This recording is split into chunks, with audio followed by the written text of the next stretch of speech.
I'm Julie Harrington. I'm a registered dietitian and chef, and I'm teaming up with the Norwegian Seafood Council to talk about farm-raised salmon. So during this time, we are not going to the grocery store as often. We're kind of relying on the pantry staples and ingredients that we have to create delicious dishes. So when we are going to the grocery store, make sure that you are stocking up on high quality protein, and specifically our fish or seafood. So you can buy fresh seafood or you can buy frozen. Or you can buy a bulk piece, like a big fillet like this, and cut it into sections and freeze it yourself for later. So a couple little tips about salmon. It's one of the most popular choices when it comes to the seafood department, and it's packed with omega-3 fatty acids, which are really great for heart health. So something like salmon is a really great choice.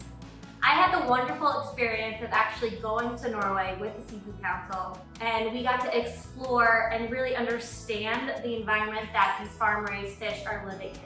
So what's popular belief is that it's a crowded pen, but realistically, farm-raised salmon from Norway is in these clear fjords in these giant pens that have plenty of room to swim around and grow. It's actually 97.5% water to 2.5% fish.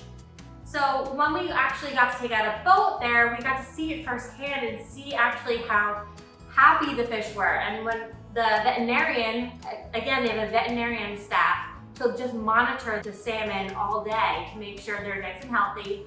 They were saying the more that they're active and jumping and swimming, that they're considered happy. They're really loving and thriving in their natural environment.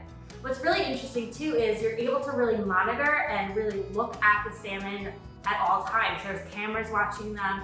They're making sure they're getting fed enough. The veterinarian is actually going and checking on the salmon. If one is maybe not swimming as much, they may check it to see if it's okay. And again, no antibiotics are being used because it's in a controlled setting. So there's no risk for any parasites, like potentially wild caught, because again, that controlled environment, we know exactly what's happening. A couple cooking tips when it comes to salmon. Simple is key. If this is something new to you, I like to just add a little bit of lemon juice, some garlic and olive oil, salt and pepper, and put it right into the oven and let it roast. If you like that skin to have a really nice sear on it, you can put it on the stove top and make sure you always start with the skin side down. What's gonna happen is that you're gonna create a nice slate of that skin, and that's gonna cook nice and evenly by the time you flip it. If you do the flesh side down first, what's gonna happen is that heat is actually gonna start curling the skin up, so when you turn it over, it's not gonna lay flat and not cook evenly. So like this big fillet here, you have a side that's a little bit wider and a side that's a little bit more narrow and thin. So that's like this piece right here. If you're concerned about the end cooking too quickly, what you can do is roll up that one end and secure it with a toothpick.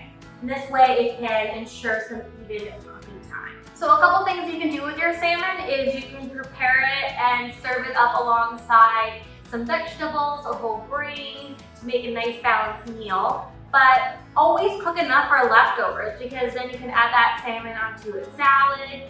The next day you can mash it up and make a little salmon burger. So many different options that will utilize this whole fillet. For more information about culinary tips and nutrition, visit julieharringtonrd.com, or for more information about seafood from Norway specifically, go to seafoodfromnorway.us.